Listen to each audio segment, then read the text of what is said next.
to the end users, to the constructors, to the environment, the government, and everyone must be part of it. So you start the engagement of the government, the agencies of government, like the National Planning Commission, the National Economic Council, the National Assembly, the judiciary, and all arms of government that you are sure that are going to undertake one public project or the other. The reason is you need everyone to buy into the process. It's a complex process. The world is moving away from the normal 3-constraint project management strategy. Everybody is thinking because there are not much resources for us to develop what we want. So it's a way that needs everybody to be on board. So engaging every relevant stakeholder is key.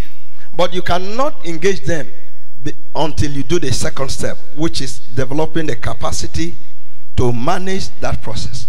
Because in engaging them, you're going to sell to them the product. That we have developed a new framework that with little money, you can get the best out of it. With little that you can have value for it. For whatever you spend, you will not just complete that project, that value will be delivered. And I believe that process will be helpful in the development of the value management methodology in the country. Number 4, we should secure first an executive buy-in. If all of us here, you can remember how the procurement act started in Nigeria. It didn't start at procurement act. I think our professor was among the few that started the due process office, and he started gradually. And he started with the issue of circulars, government circulars, and that process developed over time. And finally, what we have at the Procurement Act that was enacted in 2007. Because the executive is the executing arm of all public sector projects. So starting that process from the executive arm will be helpful, because you need a top-level buy-in. The next thing I also recommend is that we should also sort for legislative buy-in, because Nigeria and most of the African countries operates in electoral circles. Anything that is not written in the books goes with the regime. I'm not too sure how many processes Mugabe may have written down that might die today with this military coup there. So we need a legislative backing that will make sure that most of these things that we put together in the long run will have a legislative teeth. So it will not be at the whim and caprices of any leader in the country. Because value management is not just to deliver value. Its desire is to bring prosperity to the users. Then finally, establish, and in doing that, in Nigeria, starting a new thing is always difficult, particularly when it comes to procurement-related matters. We know the extent we fought even to find ourselves within the Procurement Act. That is when you heard Institute of Procurement, something, they think that you just go to the shelf and buy and go. And they said they are in processing and supply and all of that stuff. I'm suggesting that we should sort an amendment to the existing Procurement Act and create a new section of value management. And if we go through that, it will get into the statute books and the extant laws more quickly than initiating a value management law which will throw up another interprofessional quarrel. I am not too sure Procurement Act has settled down. We are still fighting with the nose. So I am suggesting strongly that we should sort an amendment in the Procurement Act, introducing a new section where every project within a particular threshold, particularly public project, should be subjected to value management studies. And I believe God strongly that if we apply all of this, I'm very sure that our meager resources will be better optimized, and the value chain in its construction industry will be enhanced, which will result to a better market for the end users. They will get their value at a cheaper rate. It will also create a better market for the manufacturers. They will produce at the minimum cost. There will be more activities, more goods will be available, the spending capacity of the end users will be enhanced, the economy will boom, and the end result of that is that the entire economy has been fully stimulated. GDP will rise, the economy will blossom, and what they used to tell us, the good old days, we will now declare the good new days. Thank you, and God bless.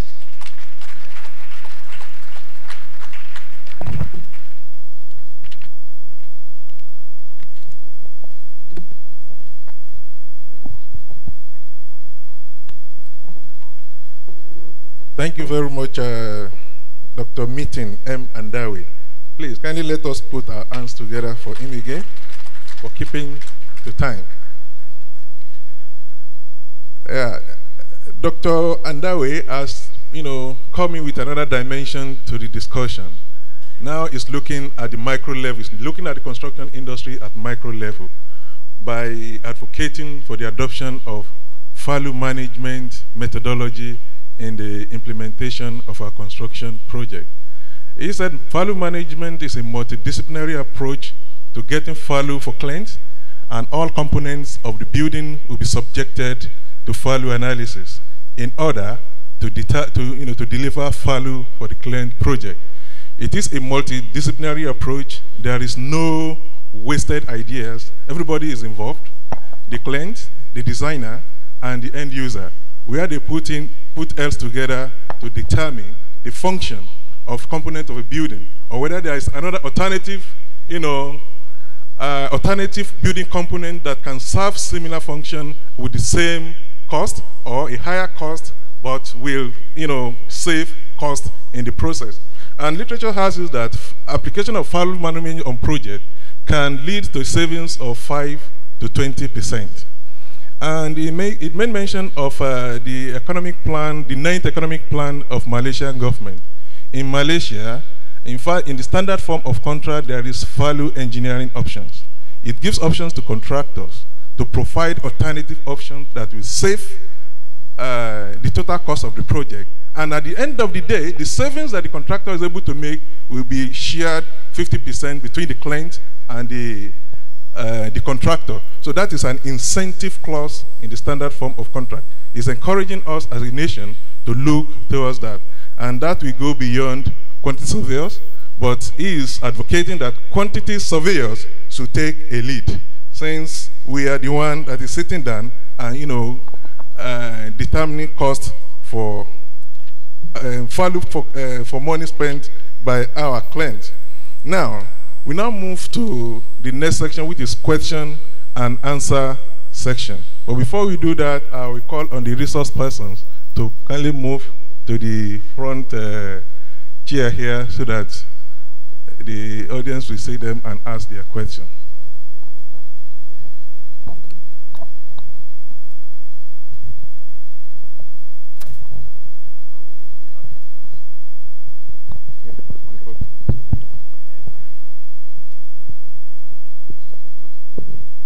Please, if you have questions, please. kindly signify. You have questions for the author, or go to that.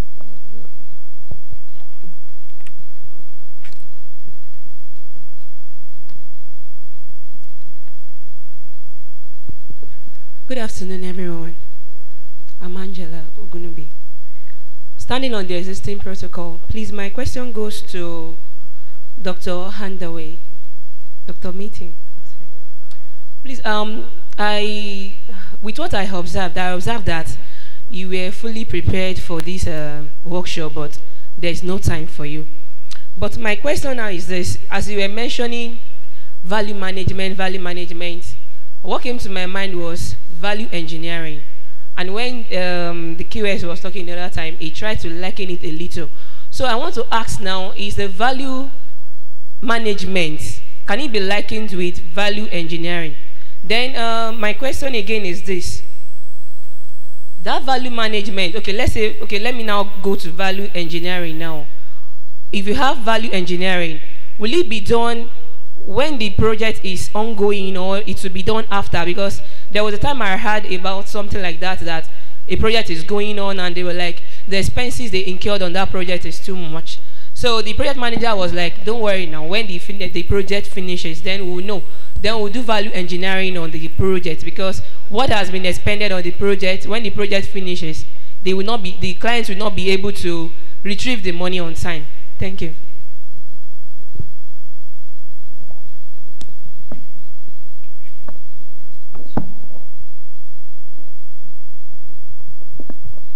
Good afternoon, everyone. My name is Stanley Oji. Still standing on the existing protocol. My questions go to QS Awoyemi.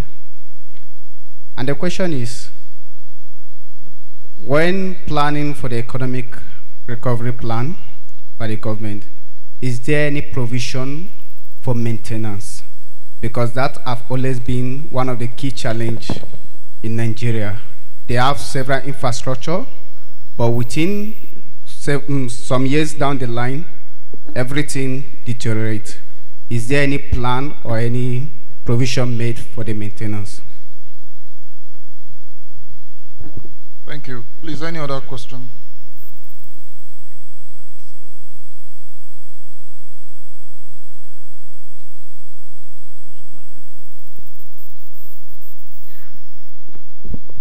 Thank you very much, Mr. Chairman.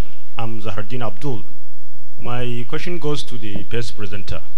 Talking about infrastructure, you made emphasis of saying government should, intervene in terms of infrastructural development.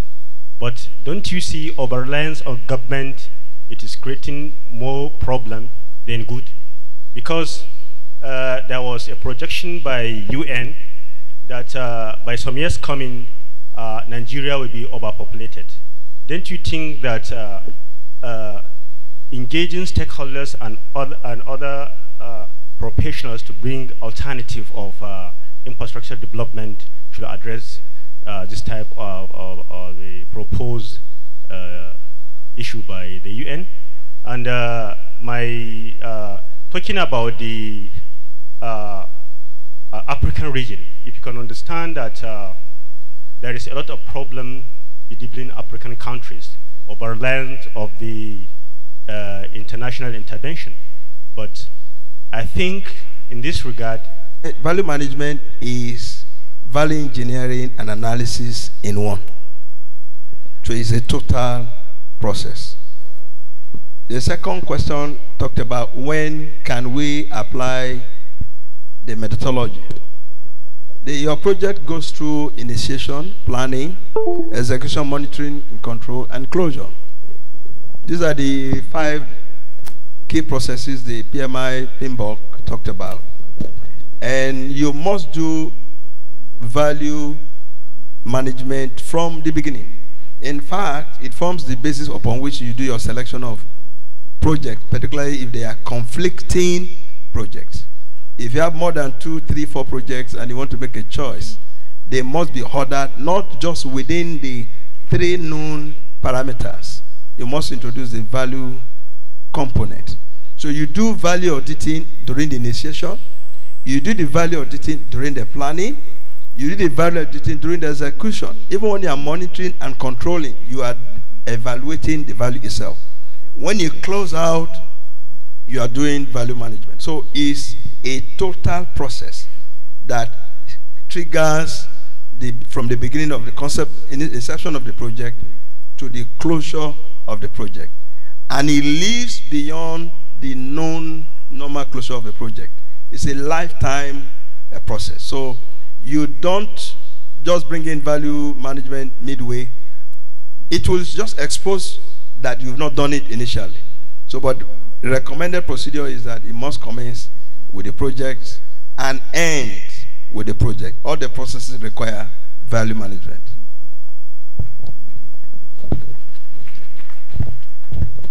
Okay, thank you. Please pardon me to stand.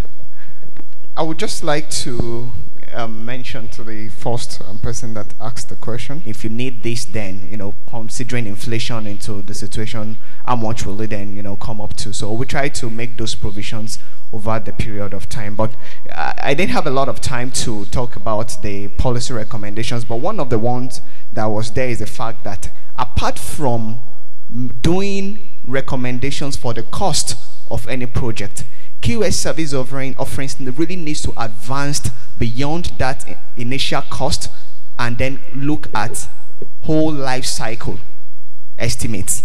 And therefore, at this level, we'll be able to do a lot more. And just like you have rightly said, maintenance, according to the study, we discovered that 35% of the cost required to bridge the infrastructure gap could really save us $17 billion on the continent.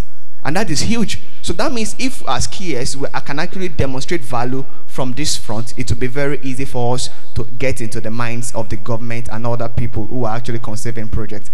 Other considerations are that, advocacies are that, rather than actually the government being responsible for 100% of sponsoring this project, can we recommend that even if we borrow money, can the money be used as equity contributions to project financing deals, especially for the economically viable ones? So I don't see a nation like Nigeria and you're connecting two commercial cities and you want to bankroll the project all on your own. From the inception, it shouldn't have even gone through public procurement. It could have actually been done at the table with the private sector, and we hand over the delivery. The quantity surveyors will still participate in this, and that can then roll me straight into the second question asked. Do we think that it is not too much for governments to do? Yes, we have not said that, you know, government alone should be responsible. Private participation is very critical, but it's an egg or chicken thing. If we don't provide infrastructure, our population is growing. It will grow to the point that we have not developed economically viable citizens who can therefore contribute to the economy and therefore take responsibility for recreating the infrastructure for future, which defines, you know, the sustainable part of it.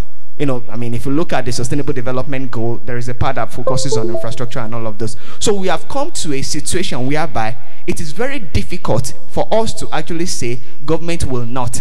But for me, and from what the study suggests, government is actually more bankable when it comes to debt with the best available value. Thank you. Yeah, before we round up, please permit me to just add to the discourse on the value management and value engineering. There was a question on value management and value engineering. You know, the value engineering started in the United States of America, and it's called value engineering in the US. When UK adopted value engineering, they call it value management. But some authors argue that value management is used at strategic level, while value engineering is used at operational level. That is, when project is being implemented, that is where you use value engineering, and value management is adopted at strategic level. You can refer to Mill and Kelly. They are authors on value. When you talk Mill and Kelly, they are good authors on value management. So, lost but found. This is a debit card belonging to Islamia Ajayi. Please, if you are around, you can come with proof of ownership. Thank you very much, our author. Please help us put your hands together for our resource person. Hey, before you go, please, you need to be appreciated before you go.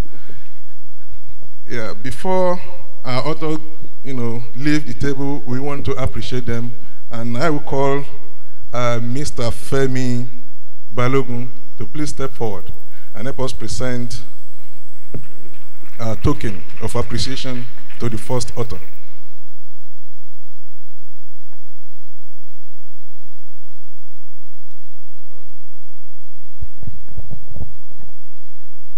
For a paper well written and well delivered, I, on behalf of the Nigerian Institute of Quantity Surveyors, in appreciation of your contribution and support to the success of the Nigerian Quantity Surveyor Biennial Conference, Mr. QS Temitope Awoyemi, I present to you this plaque.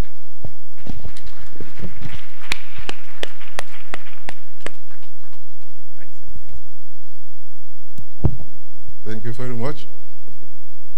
May I call also on QS NOM Azu to kindly help us present the second plaque to the second resource person.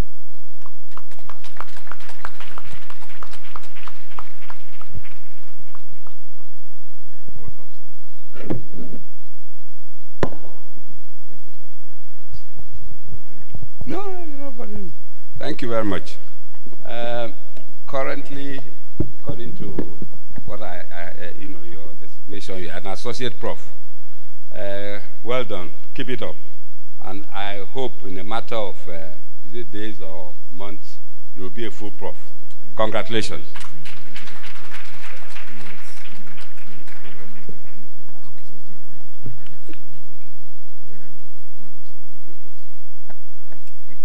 Thank you very much, sir.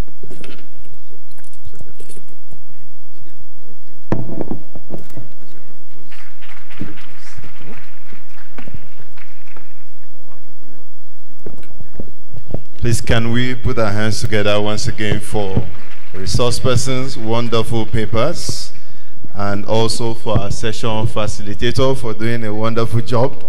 Please, let's put our hands together for him also. He is the incoming Secretary, Professional Development and Library, Dr. Amuda Yusuf.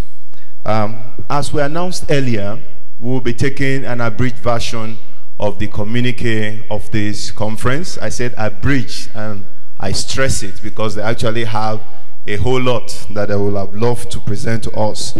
But because of the time constraint, I've told them to compress it. So they will be giving us an abridged version of the communique. But before their representative, that's the representative of the rapporteurs, come forward.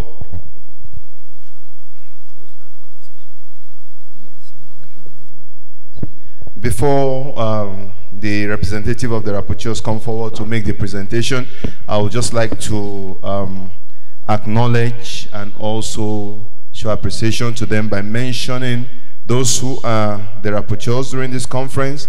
Please, as I mention your name, please you could just stand up for recognition. QS Dr. Samuel Ofide, please can you stand up for recognition? He is the lead of that team. And then also we have QS Amuel Abraham. Please can you stand up for recognition? Thank you. And then we have QS Ayodele Faleye. Thank you. QS Tio Egu. Not sure if he's around here right now. Okay. So please, QS Ayodele Faleye, can you come forward to please present the communique for this conference? Thank you. Please, let's make him welcome as he comes forward.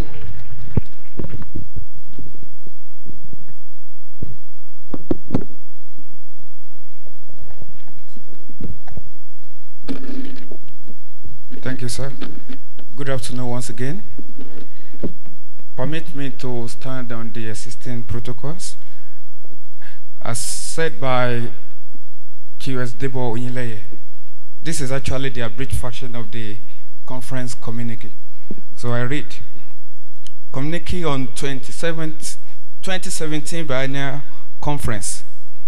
The theme of the conference is developing the economy for sustainable growth, the construction industry as an effective stimulant. Number of papers presented. 8 papers were presented at the 4 plenary sections, while 15 papers were presented at the 3 parallel sections. Then highlights of the papers presented and technical discussion by participants. The construction industry is the largest employer of labor after agriculture. Thus, it contributes to the economic growth of the country. However, the industry contribution is being hampered by the following constraints. Number 1, lack of data on construction activities hampers economic growth. lack of adequate funding from major stakeholders hinders the growth in the industry and in the economy at large. High interest rates on investment fund is one of the constraints as articulated by presenters and contributors during different sections. Lack of or inadequate construction materials that result in over